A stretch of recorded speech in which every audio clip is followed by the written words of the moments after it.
निकुंज बिहारी मिश्र भारत रत्न साहित्य संस्कृति परिषद साधारण संपादक कविता टीएनएससी कवितार शीर्षक मो कविता एक पहाड़ी झरणा। मो कविता एक पहाड़ी झरणा पादे तार गधुड़ी अलता पिंधि खोजुछि निजे भल कविटीए दिग्बलय सह अस्त राग को फेंटी जेउटी भाषा अति मधुर बहुजन हिताय बहुजन सुखाय चेता चेतनार विकृत भावना प्रचार प्रसार हुए विदाय भेदभाव मने नथिब कार स्नेह ममता को बांटी मो कविता एक पहाड़ी झरणा पादे तार गोधूली अलता पिंधि।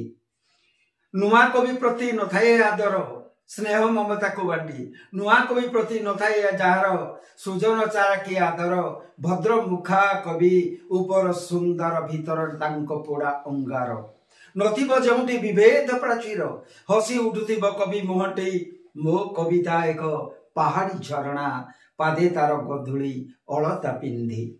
कविता झरणा बढ़ुची आनंदे कविंकर मन प्राण को छुई प्रतिटी प्रतिष्ठा प्रतिटी सृष्टि बेखातिर बोमा फुटई नाही कहई निकुंज झरणा खोजुची भल कविटीए गढ़िब दिने एई आमर ओडिशा उर्वर माटी उर्वर माटी उर्वर माटी।